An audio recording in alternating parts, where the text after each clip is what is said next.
Hello, everyone. Thank you for joining us today. My name is Patrick Tucker, Technology Editor at Defense One, and it is my great pleasure to welcome you to today's program, The Future of Army Modernization, Underwritten by Red Hat.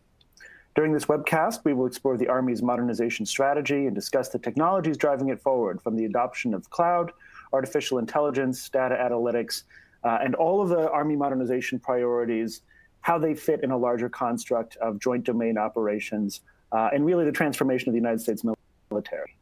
Before we get started with today's program, I'd like to go over just a couple of housekeeping items. On the left side of your screen, you'll find a chat icon labeled Ask Questions. Please use that to direct questions to our speakers and to me. I am hoping that you won't feel shy. If you have a question in mind, we have a great panel of experts today that can speak to a broad variety of different Army modernization topics.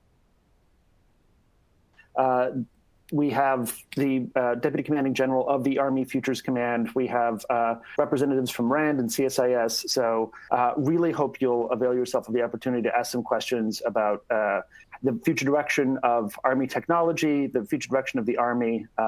We often, with these sorts of things, get in more questions than we can get to by the end of the show. So ask your question early. If you have another one, please submit it to the queue. I really want to incorporate these into the discussion as we have it so that you feel like you're participating. And that's really the whole point of this sort of thing. You can also use the chat function if you experience any technical difficulties, and a member of our team is going to assist you. The webcast is being recorded, and closed captions will be available for the on-demand program.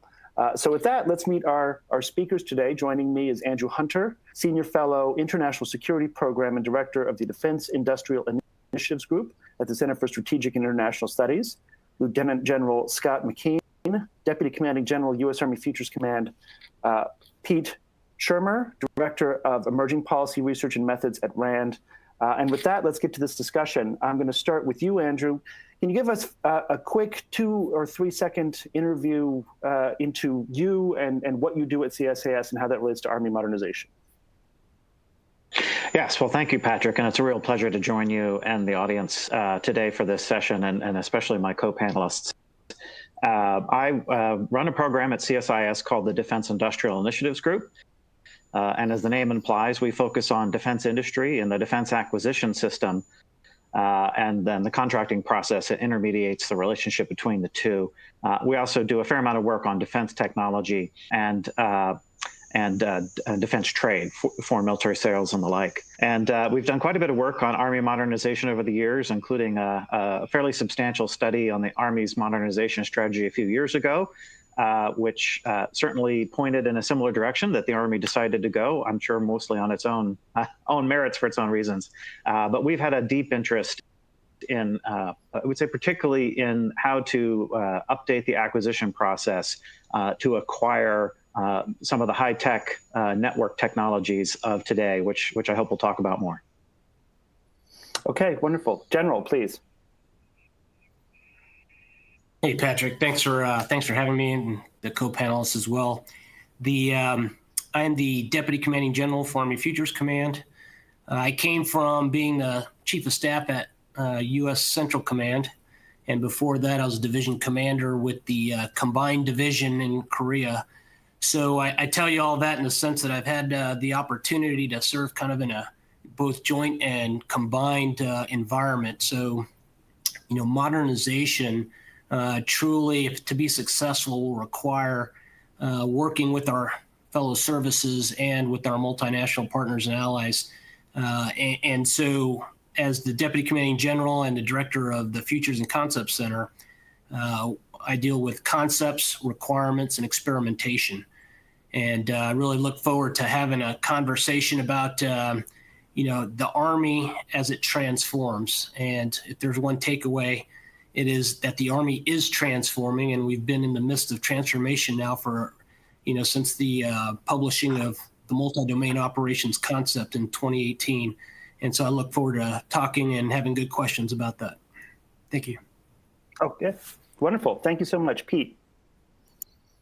Hi, thanks for having me. I'm a researcher with the RAND Corporation. I do most of my work in the RAND Arroyo Center, which is the Army's Studies and Analysis, FFRDC. I've helped the Army DoD, the DHS on a range of topics, including data analytics, data management, government, IT management, some cloud migration issues. I co-authored the congressionally mandated review of the DoD posture on artificial intelligence. I helped the Army stand up its enterprise data analytics capability and draft its strategy, its enterprise data analytics strategy. And I work almost every day with Army data, its business intelligence platforms, our own in-house analytic tools and capabilities. And we're constantly thinking about how we can improve how the analysis that underpins artificial intelligence and some of the other technologies that we're talking about today. It's a common topic and one I'm looking forward to talking about today. Okay, great. And we're going to get to that most recent brief on DoD's posture for leveraging AI, because it's an interesting read. There's a strong conclusion and a strong series of recommendations. And so if you're interested in this, I encourage everyone to take a look at it. We'll talk about that in a second. But first, let's talk about some of your recent activities, General. I had an opportunity to get out to Yuma and see the great big Project Convergence experiment in September. And I want to congratulate you. It was really interesting to see.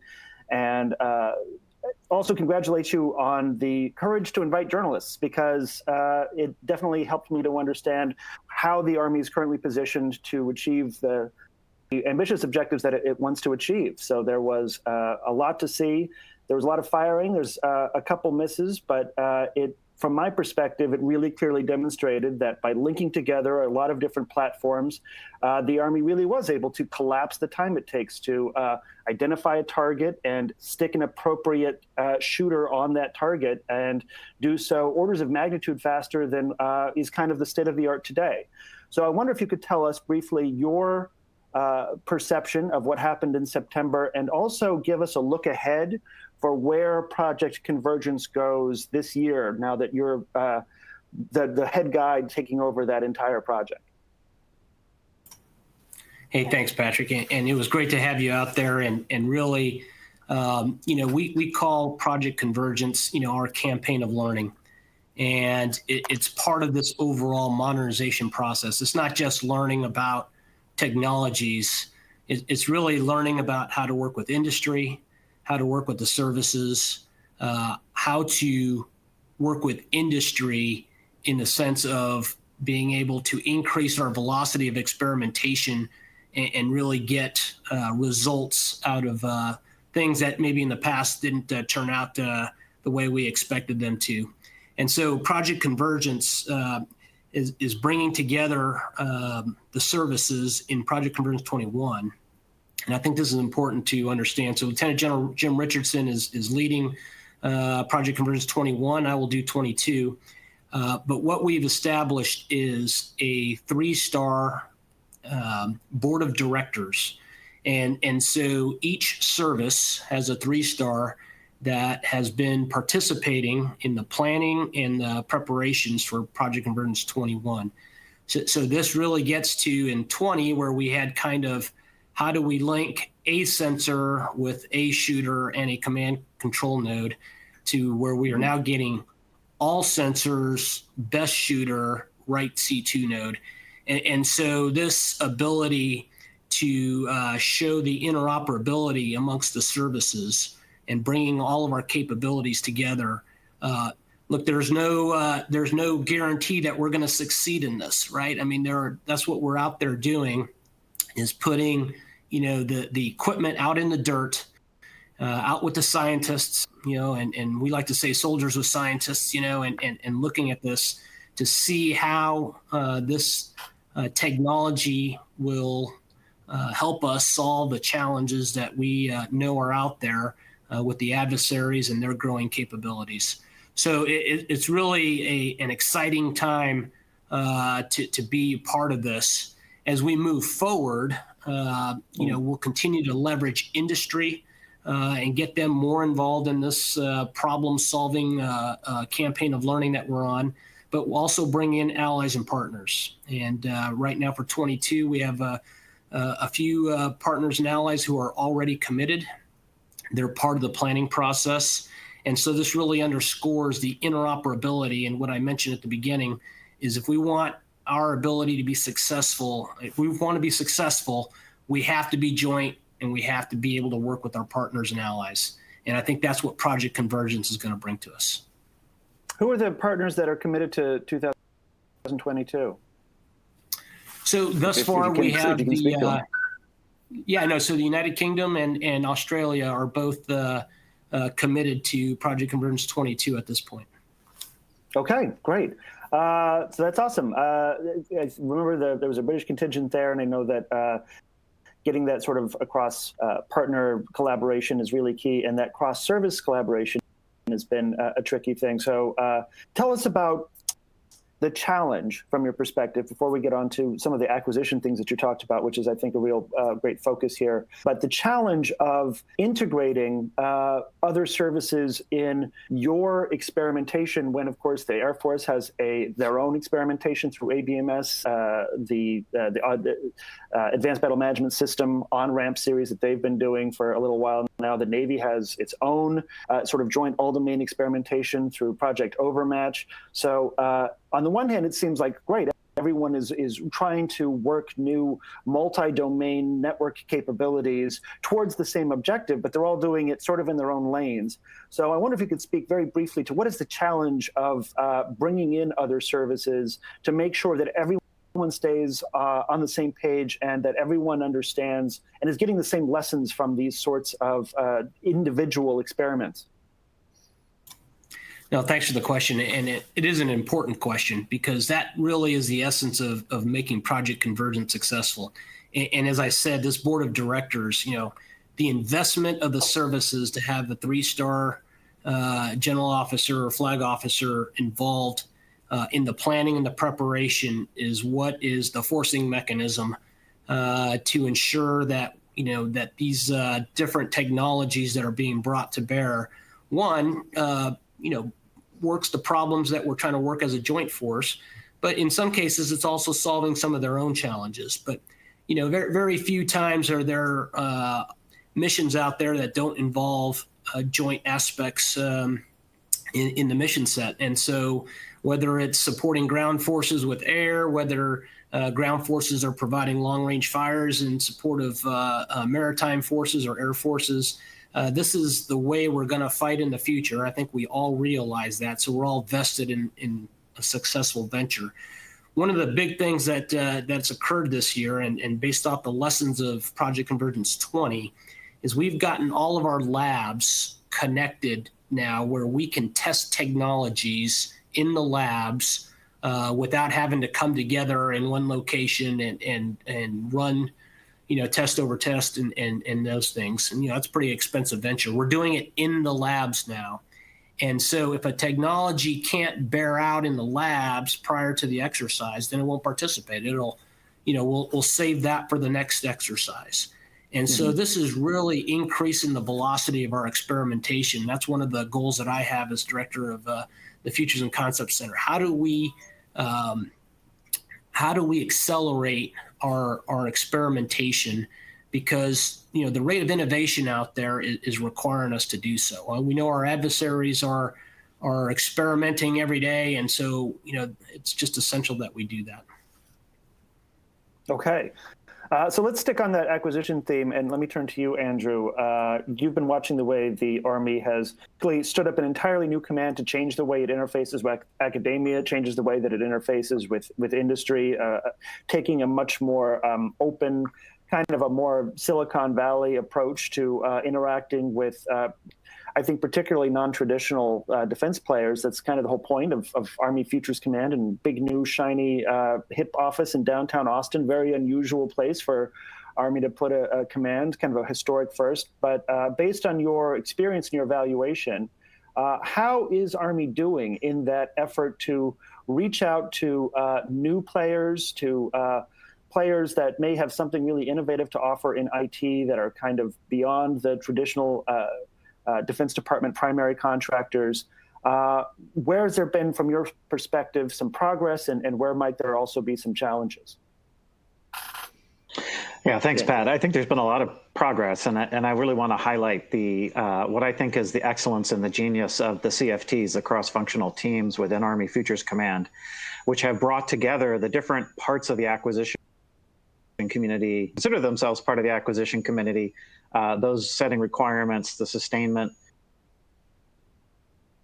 as well as the budgeteurs and the contracting folks and the program management teams, to really work together. And I think the biggest gap that has been a barrier to adoption of things like agile acquisition, which is becoming increasingly critical to innovation across the board, but I would say particularly with anything that is software or software intensive, as almost everything is these days, is getting user feedback and having an ability to rapidly update the feature set, what we might classically have called requirements, but which, I think we're trying to move a little bit away from the term requirements, but the features, the desired features, what is it that the warfighter really needs a system to do? Is it doing it sufficiently to meet some user need, some warfighter need? I think a lot of goodness was pioneered in this area with rapid acquisition and the rapid acquisition community during the wars in Iraq and Afghanistan, and the Army really led the way on a lot of those efforts through the rapid equipping force and other parts of the Army that really sort of perfected this. And so I think that's something that Army Futures Command has brought to the table. A lot of that is internal to the government side. It's getting the different aspects of the government team working closer together, working more quickly, more frequently together, but it empowers and it enables them to then communicate more clearly with industry. At the same time, folks in government rightly probably are always reluctant to send a message to industry if they're not sure that the message has consensus behind it, even within the government. And that has been a real barrier historically to communication.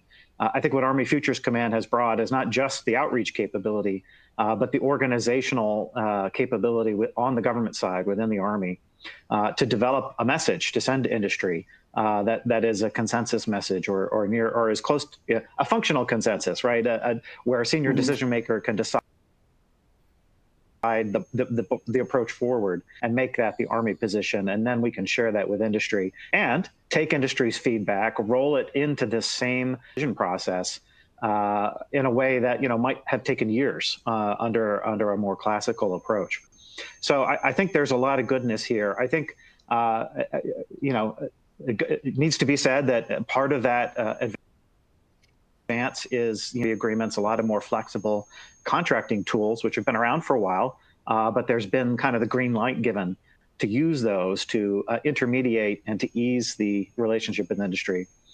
I will say, though, that there is one, nothing comes completely free in this world. And so, the approach gives industry maybe a little less certainty or clarity on the way forward than they might have had, in the olden days when, the requirement set at milestone B was the requirement and there was an acquisition objective, and the next 20 years of a program were mapped out with definition, and industry could plan to that. And in this environment, there's less of that. And so I think that's something that industry is still adapting to and working towards understanding and making it part of their process. Okay. Well, let me turn to you, Peter, because in listening to everyone listening to the General and Andrew, I think, and also just covering this entire area of Army modernization over the years, there was a big announcement when they established the modernization priorities, and many of them are very exciting. There's a new combat vehicle. It's going to be completely different from any that existed in the past, like new vertical lift aircraft, a whole new series of long-range fires incorporating potentially hypersonics, and it's all very exciting and physical. But at the basis of all of this, kind of the most important modernization priority, and the one that enables kind of all of Project Convergence and all of joint domain capability that the Army is moving towards, is this question of the network. And at the core of the question of the network is the question of data. How data is collected, whether or not the right data is collected in the right place to enable new capabilities. And so I would ask you, based on what you've seen right now, where is the military as a whole and to the extent that you can speak on it, the Army, in that effort to revolutionize the way it collects and then uses data. Where are they right now, and how far away from where they need to be are they?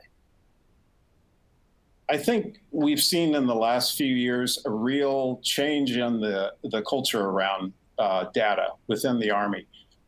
They've made some big improvements, some very impressive things that they're doing with their data and their analytics.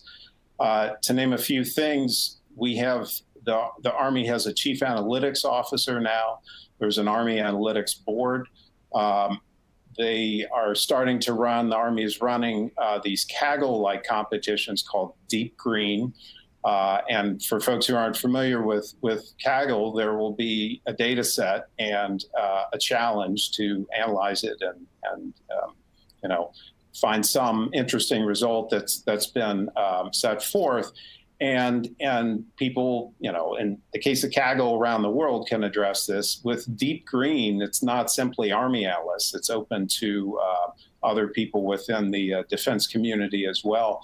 And so we're seeing that the Army is really beginning to value data in a way that it had not in the past. And just as a very simple example,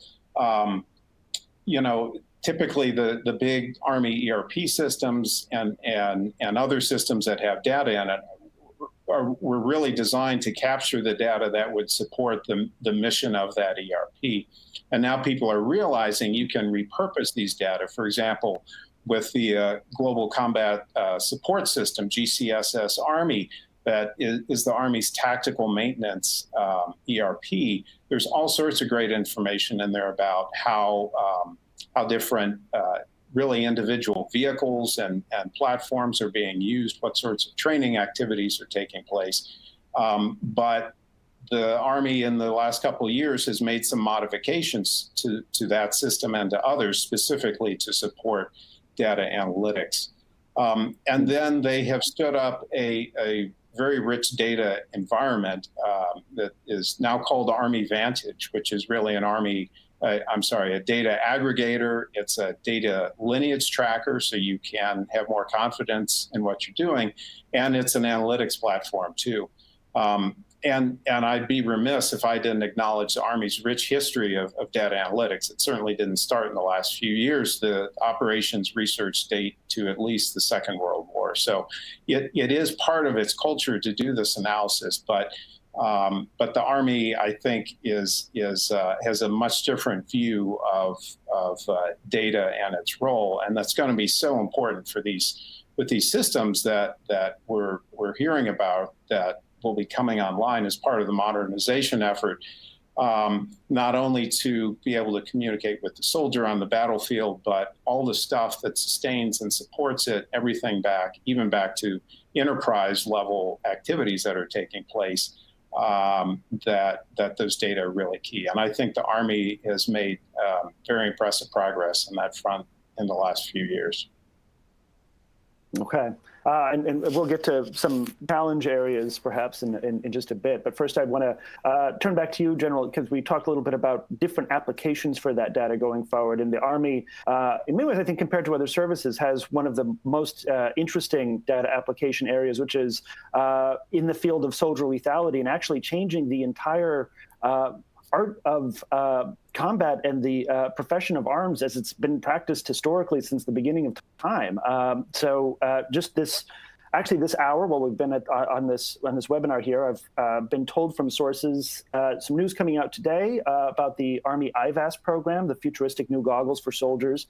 I understand that they have transitioned from rapid prototyping and are moving into fielding for the broader force.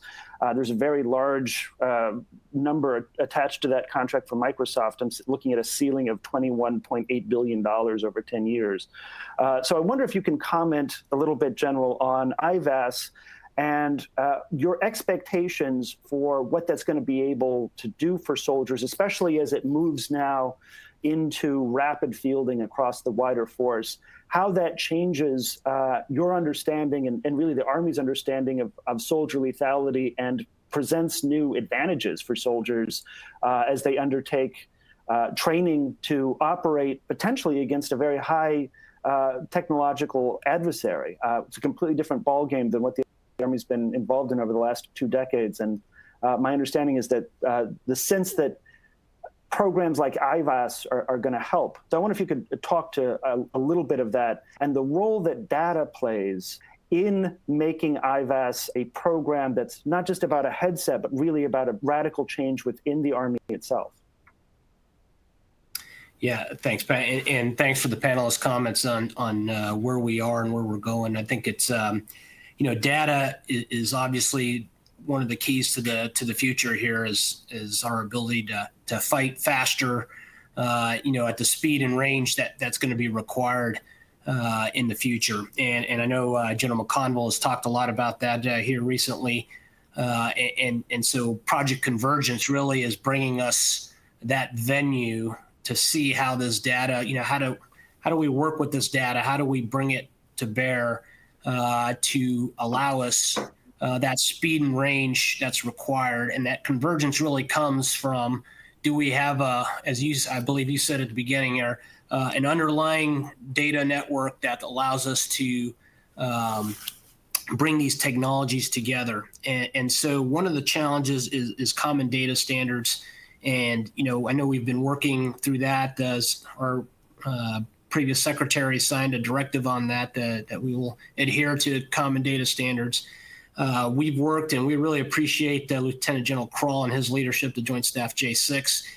He's been out to Aberdeen Proving Grounds, and he's really come to see how the Army is doing data. And I think that'll help us in translating that to joint standards. So the Army's provided a lot of leadership in this field. But, the other services, and when we get to Project Convergence, we have the opportunity to see how that's working. And I think that's an important point of Project Convergence. IVAS, one of the key points with IVAS is that going back to a comment that was made about the cross-functional teams.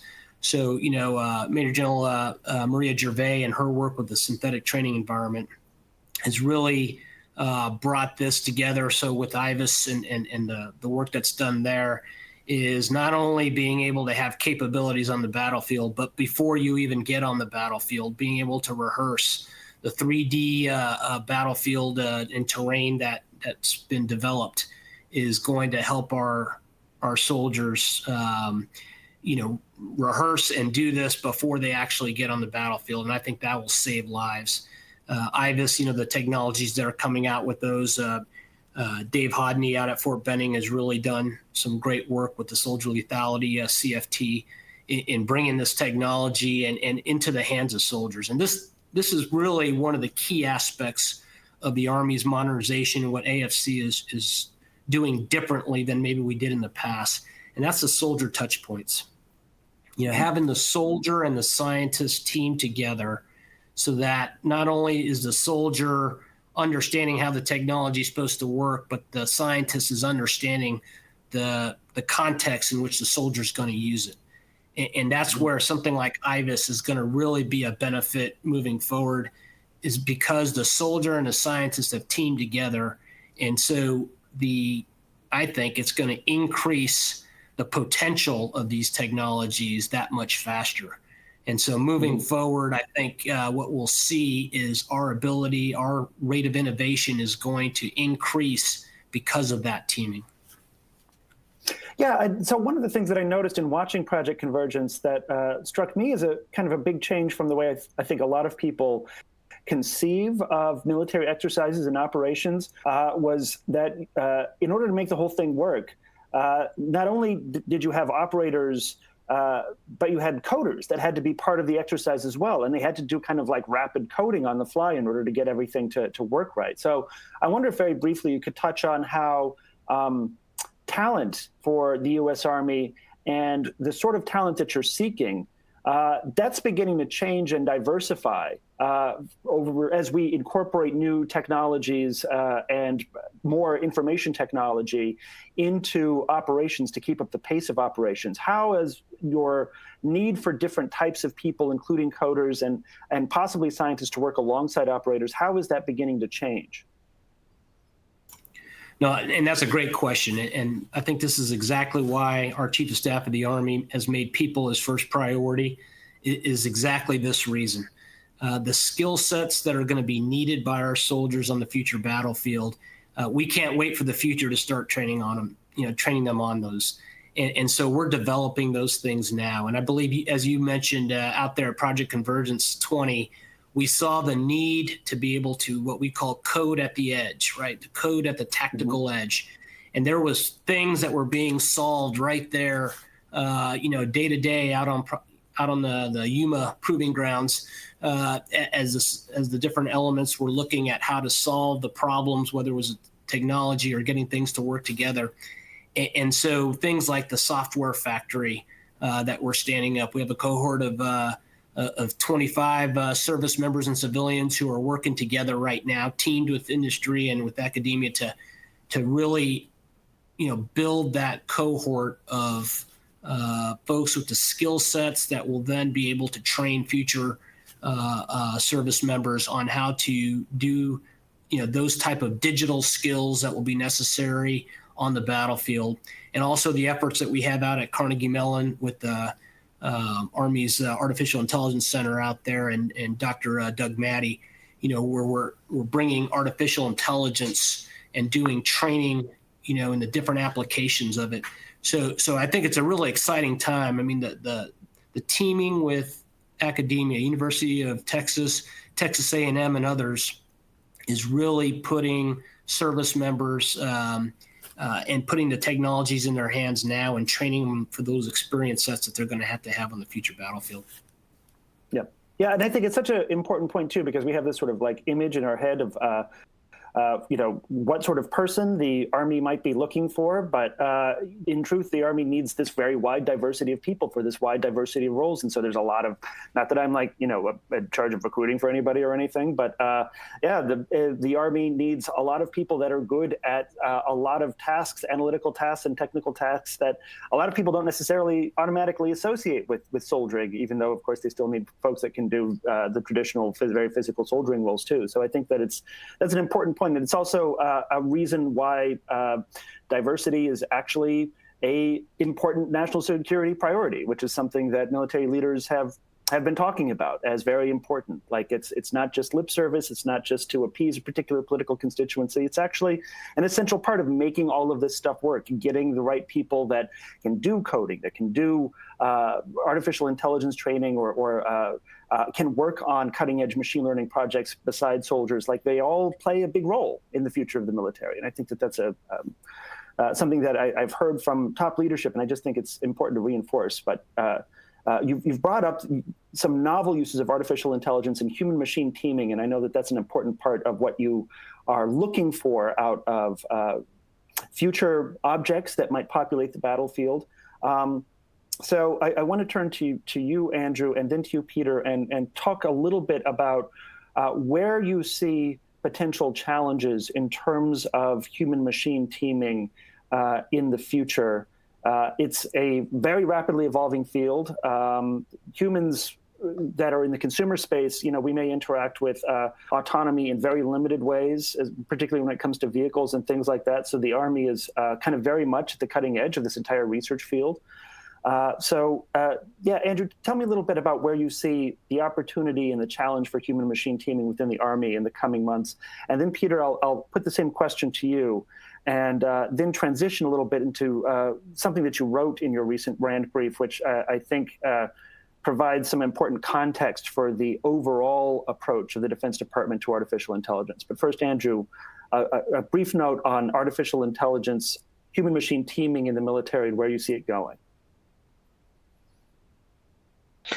Well, I think it's a very challenging area. I think I have to begin by saying it's really hard. I think there's this maybe a common understanding or belief that that we're kind of already there, for example, in the commercial sector with AI and some of its applications, because we know that fundamentally AI is being employed in algorithms that big tech companies are using to determine what content to send, what kind of advertising to assign. And so there's kind of a sense that it's arrived and we just need to adopt it on the military side. But I think it is actually quite a bit harder. And if you're like me and you look at some of the advertising that the algorithms think you want to see, you're like, okay, that's not very, your smart tech is not very smart.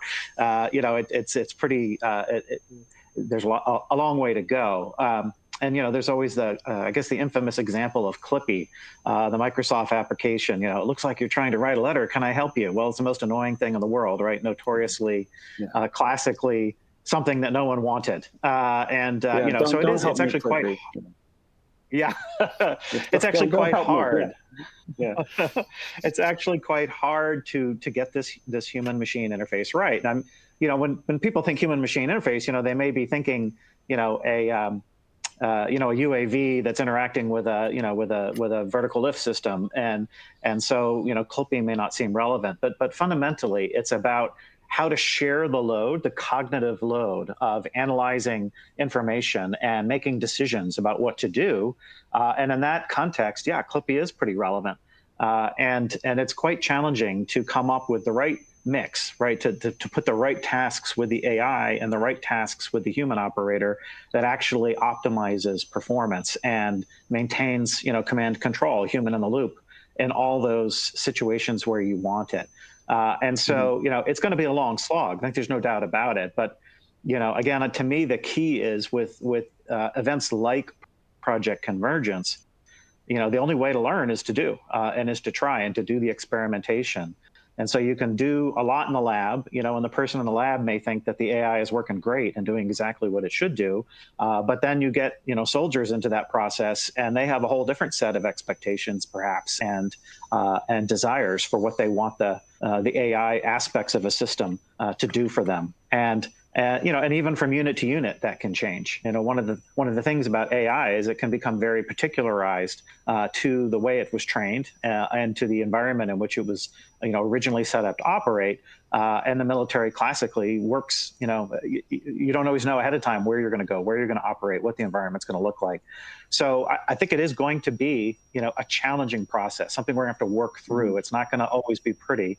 But I do think that, things like Project Convergence, the experimentation, the work in the lab, which is critical to start with, that the general mentioned prior to then going into the field with the experimentation, all of these steps are the right things to be doing now.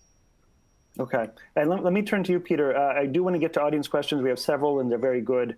But first, I want to turn to something that you wrote in your recent RAND brief that I think offers a note of some caution to some of the optimism that we're expressing here today, because we're all very excited about all the progress that's been made so far. But one of the things you write is, despite some positive signs, DoD is poorly positioned across all dimensions to effectively leverage and scale AI.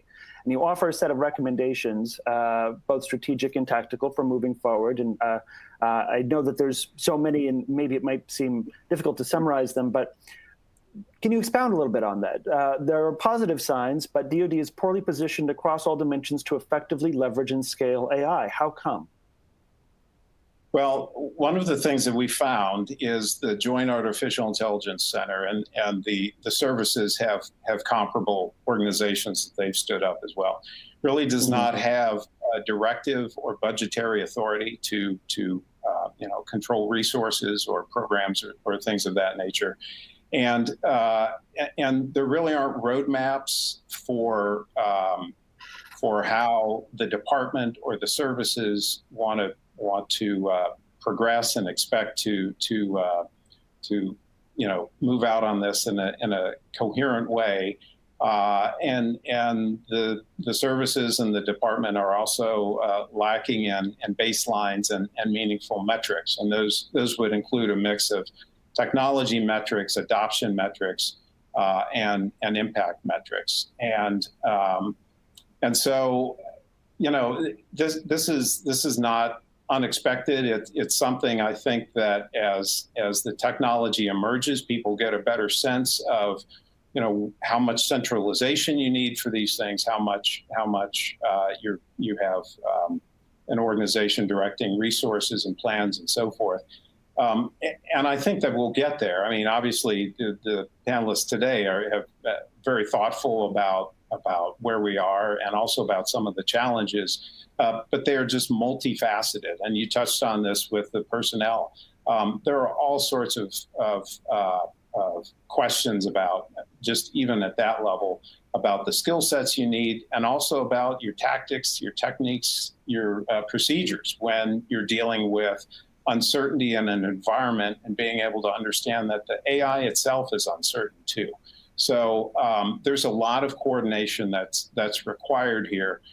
Everything, again, from the personnel to, what is your data architecture in the cloud, and how do all those things interoperate? So yes, we had a number of strategic and tactical recommendations, and I think some of this right now is just about the planning and the road mapping and benchmarking where we are and where we think we want to be in 5 years. Okay, great. Well, let's get some audience questions here that we have for Lieutenant General McKean. How will this potential flatline budget affect Army units' ability to move from point A to point B?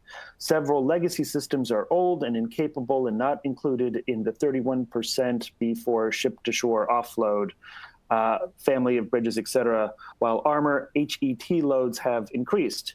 So I guess your thoughts on the flatline budget and what it means for logistics and several legacy systems, et cetera. Yeah, thanks, Patrick. And I think it's premature to talk about flatline budgets yet. We haven't been released yet, so I won't comment on that. But what I can tell you, though, is the efforts that we have done to this point. Since we began this modernization strategy, we found over $32 billion to move into modernization efforts, and that's a significant amount, and that's doing it within our own top line.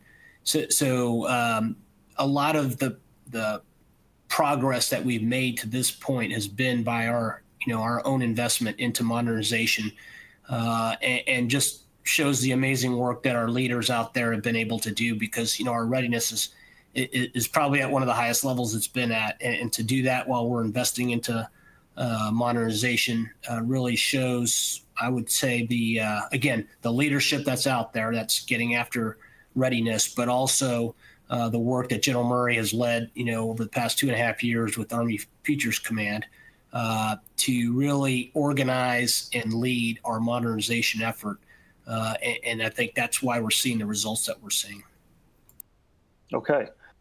Here's another one, probably for you, General. How does the Army plan to negotiate the need to translate AR and AI, so artificial intelligence and augmented reality, information for international joint force ops in battle? So it speaks a little bit to the common data standard that you were speaking of, but it's also much bigger than that. How do you translate AI and IR information across joint forces in battle?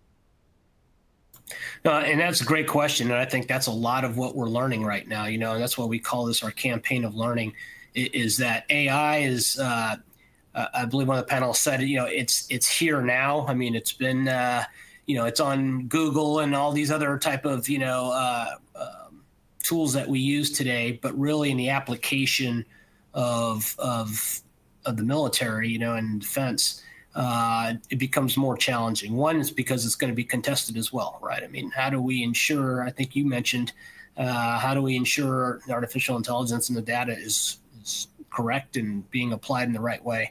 So these are the challenges, and that's why experimentation can't be, a once in a year type thing.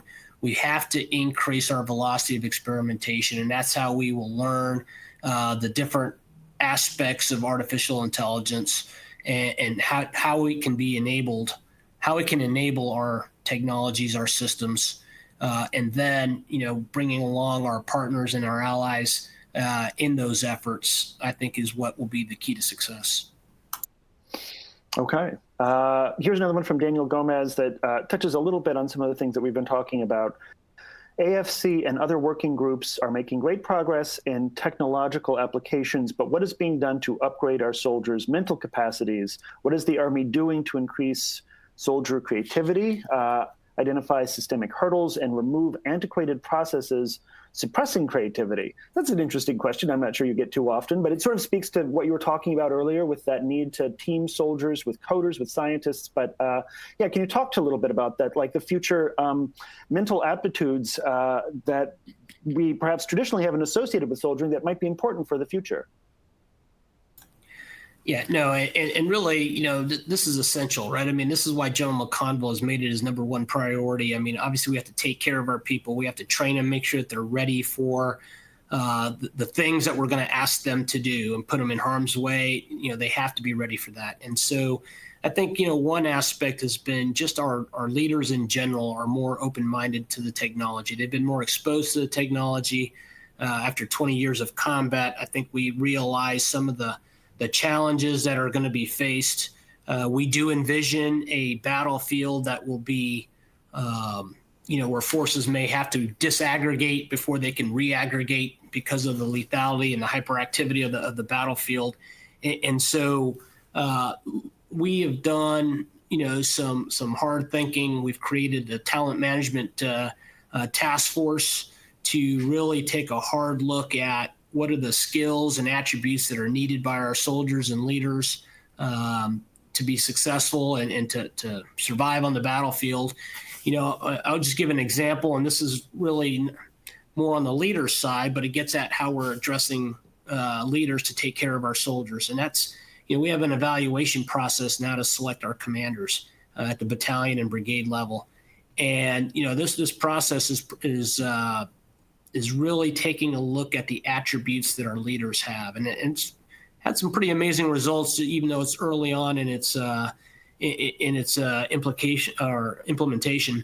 And so I think the Army is really taking a hard look holistically at how we're doing this. And then, as we mentioned, the soldier teaming with scientists, these efforts like the software factory, teaming with industry and academia on different efforts.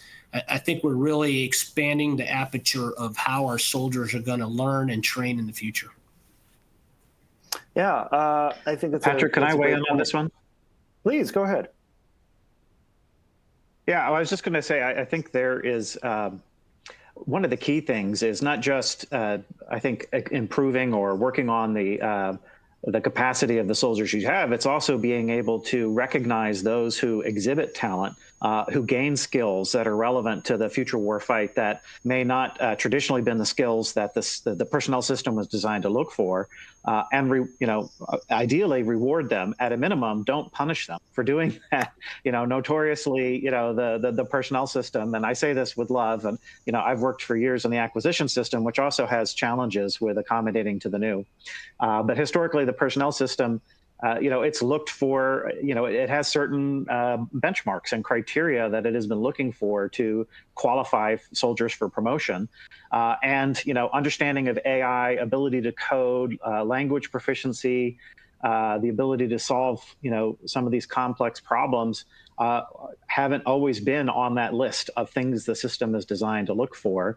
And in fact, in order to get the operational time that the system is looking for, you may not be able to do the kinds of education and skills building that you need for some of these new talents. I know the Army has done a lot of work on this. They've been working on it for years. So in some respects, I think they're out ahead on some of these issues. But it is an absolutely crucial part of the process. Yeah, and I think that there's real opportunity now that the Army is hopefully positioning itself into a new state where it can collect a lot more information about soldiers, about operators, about different personnel as they move through their career.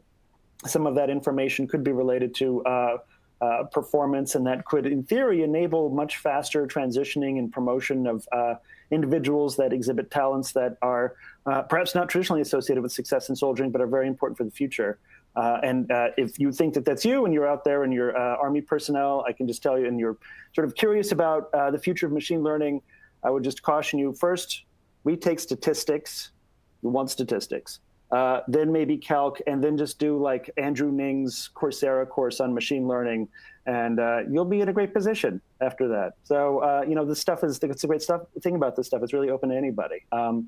But unfortunately, that's going to be all the time that we have today. Andrew, Pete, Lieutenant General McKean, thank you so much for joining me. Our discussion will be available on the event site shortly, and please feel free to share it with anyone who may be interested. So this concludes this portion of the event, but please stay tuned for our next session featuring our underwriter, Red Hat. Thanks so much, everybody.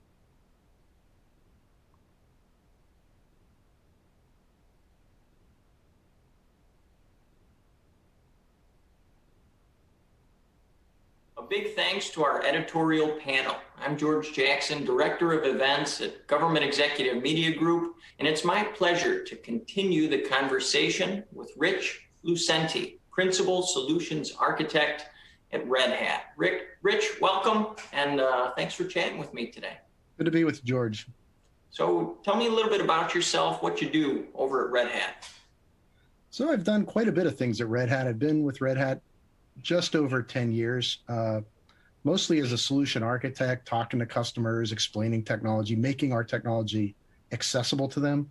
Prior to that, I had like 20 years or so in the defense industry, working for large and small system integrators. So I've seen, the startups all the way to the large SIs and how they do business with the government.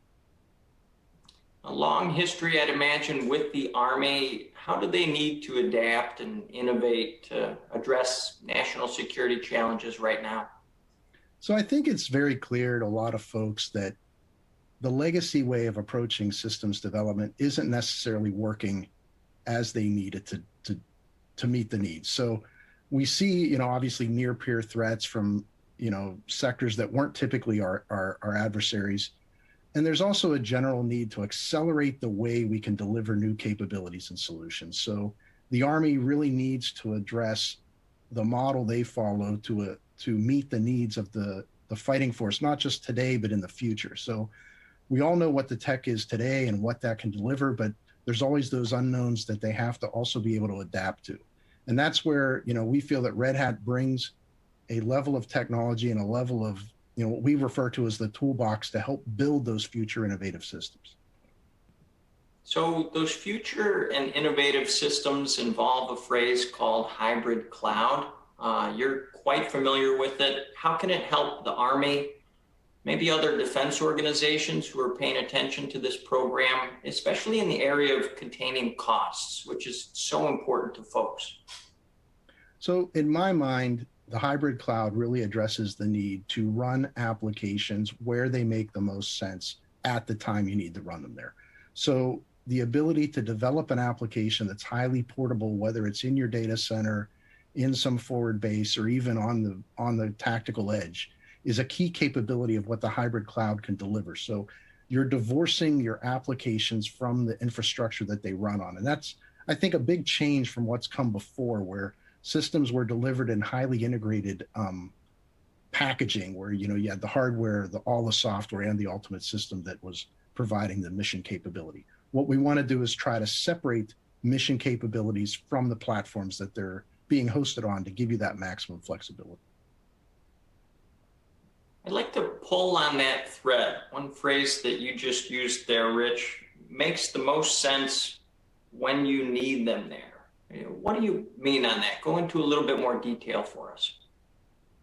So one key area we see a lot of interest in is reducing the time between the sensor and the shooter.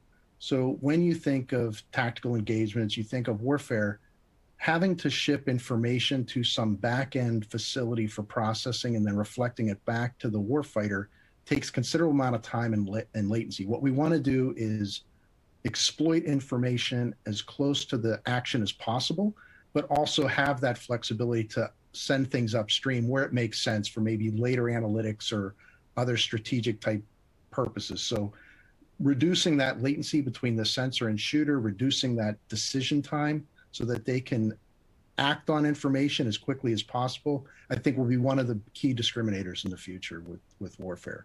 And that's something that we're working to help deliver with our technology stack.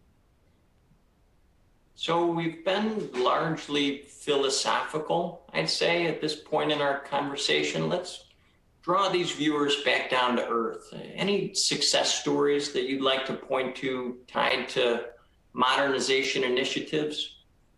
So Red Hat engaged with a large fighter manufacturer for the Air Force. So the challenge they had was rapidly delivering new capabilities to the airframe. The challenges they were facing were that it was taking a year or more in the life cycle of developing, testing, validating, and delivering a solution to enable the plane to do some different aspect of its mission, maintain its combat readiness as far as what release of software it had, things like that. So we worked with the system integrator, a large system integrator, to modernize their entire software development lifecycle. We introduced technologies that enable DevSecOps and some of the other terms you commonly hear bandied about in the industry to accelerate their ability to both build and deliver those solutions, significantly shortening those timelines. So we also, in concert with that, changed how the software was being delivered to the platform so that it was in an easier packaged and easier way to consume that technology than what they've done in the past. And I think it's those specific ways of enabling a software supply chain, a trusted software supply chain to deliver capability quicker, that also then allows for more innovation. We often have conversations with folks where they want to do very leading edge things, but they're still stuck in the model of fighting the daily, weekly, and monthly fires. So how can we help them adjust their current methodologies and how they work in order to enable the future of how they can do things and how they can grow in their capabilities? So is that like a bandwidth concern alleviator, Rich, the easily packaged, easily consumed aspect of what you laid out there? So it's something that the industry is moving toward, right? You hear this concept of containers and, packaging applications with all of their dependencies so they're easily portable across multiple environments. That's kind of the ideal, but we also want to balance that with, the trust from the hardware on up. So I do want to have portable applications, but I want to trust that what I'm running on is also meeting all of my security requirements and other key aspects of my system. So we view ourselves as one of the unique industry vendors that can provide that full stack solution to our customers, not just being able to package a containerized application. Many folks advertise that capability, but also provide the trusted platform to host it. And I think that's what helped us with this specific initiative with the Air Force to build a capability that helped them accelerate their software development lifecycle. And it sounds like it was flexible, it was agile. And for folks who are watching, who are looking on employing, similar initiatives in their agencies or organizations, give us some best practices here, Rich, on kind of how they can start building those large scale migrations with flexibility or agility kind of baked into the DNA. I think that when you look at the industry today, there's a lot of technology and a lot of options that are out there. And my advice to customers and what I've typically run into is that they need to work at the right level of abstraction. So when you're looking at moving to a digital transformation or app modernization paradigm, how you develop your software, how you build those solutions, how you deploy them should leverage automation as much as possible so that the work that you're tasking your people to do is focused on delivering the mission value and not building all the plumbing or the infrastructure or everything that has to go behind that. And I feel like sometimes when people go down these roads, they start at too low level of an abstraction and they end up repeating a lot of effort that's been done through various vendors instead of taking advantage of what already exists and focusing on what delivers value to them. They have limited time and budget. Let's spend that money and that time and those people on the things that help you win your warfare, your warfighting mission, and not things that are, repetitive of what the industry's already doing. So look into your crystal ball for me, Rich, with that, history of work with DoD, with the government generally.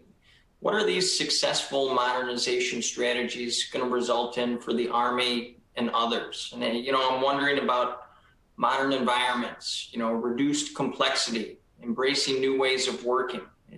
2-5 years down the road, what's this look like? To me, I think it's embodied in this larger initiative we see within the DoD around multi-domain operations. How can we coordinate all of the assets we have to bring maximum pressure to bear on the battlefield. So when you think of all the different domains that exist, we have land, sea, air, space, cyber. These different capabilities or capacities have cyclical natures to them, where satellites pass overhead once every orbit. Air assets can be on target for a limited amount of time. So the ability to bring all of this together to apply maximum pressure drives the need for interoperability among these systems, the ability to share information among these systems, the ability to deliver new capabilities and features into the battle space that eases that interoperability and enables that what they call joint all-domain command and control. So the ability to apply that pressure where it's needed and when you can do it. And I think that's what's going to discriminate us from near peer adversaries in the future. And that's where a lot of investments being made within the DoD today. And JADC2, important area for DoD. Rich, I really appreciate you spending some time with me today. Thanks to Red Hat for making this event possible. And finally, thank you, our audience, for tuning in. This is the first installment of a two-part series on modernization. We'll take a look at the Navy this May. For Government Executive Media Group, I'm George Jackson.